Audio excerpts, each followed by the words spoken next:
TV. Bharatiya Janata party के राष्ट्रीय अध्यक्ष जेपी नड्डा का कार्यकाल 2023 में समाप्त हो गया था, लेकिन फिलहाल वो एक्सटेंशन पर चल रहे हैं। आपको बता दें कि लोकसभा चुनाव 2024 को देखते हुए उनके कार्यकाल को आगे बढ़ाया गया था। नड्डा इस समय केंद्रीय मंत्री और पार्टी के अध्यक्ष पद दोनों को संभाल रहे हैं, लेकिन ये पार्टी के एक व्यक्ति एक पद के सिद्धांतों के खिलाफ है। ऐसे में नए राष्ट्रीय अध्यक्ष की तलाश जारी है। भाजपा के नए राष्ट्रीय अध्यक्ष की रेस में यूं तो कई नाम हैं, लेकिन केंद्रीय वित्त मंत्री निर्मला सीतारमण का नाम सबसे आगे चल रहा है।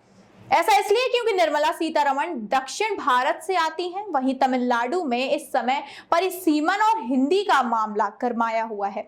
विपक्षी पार्टियां इसका विरोध कर रही हैं। उनका तर्क है कि अगर परिसीमन होता है तो साउथ में सीटें घट जाएंगी और उत्तर भारत में सीटें बढ़ जाएंगी, जिससे बीजेपी को फायदा हो जाएगा। दक्षिण भारत में बीजेपी की सरकार नहीं है, कर्नाटक की सत्ता से भी बाहर हो चुकी है। बीजेपी की कोशिश है कि परिसीमन विवाद खत्म हो जाए और आगामी चुनावों में बीजेपी को फायदा मिले। अगर इन बातों पर विचार किया जाए तो निर्मला सीतारमण का नाम बीजेपी के नए राष्ट्रीय अध्यक्ष पद के लिए सबसे ज्यादा आगे दिखता है।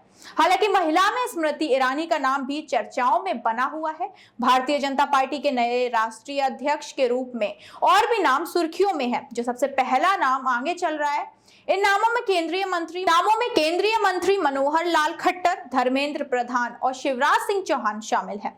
इन सब के अलावा एक अन्य नाम है जिसे बीजेपी के राष्ट्रीय अध्यक्ष पद के लिए सबसे प्रबल दावेदार माना जा रहा है। उस चेहरे का नाम है भूपेंद्र यादव। इस बीच आपको बता दें कि बिहार में इसी साल चुनाव होना है। ऐसे में यादव इस लिहाज से फिट बैठ सकते हैं। उनके बारे में यह भी कहा जाता है कि वो पीएम नरेंद्र मोदी और केंद्रीय गृह मंत्री अमित शाह के बेहद करीबी भी हैं।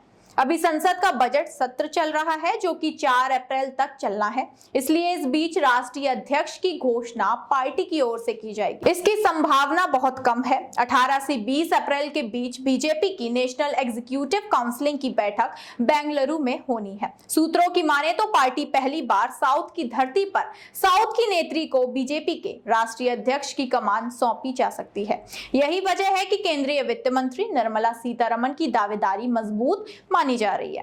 अब अगले बस इतना ही। ऐसी तमाम खबरों को जानने के लिए देखते रहिए स्पॉट टीवी।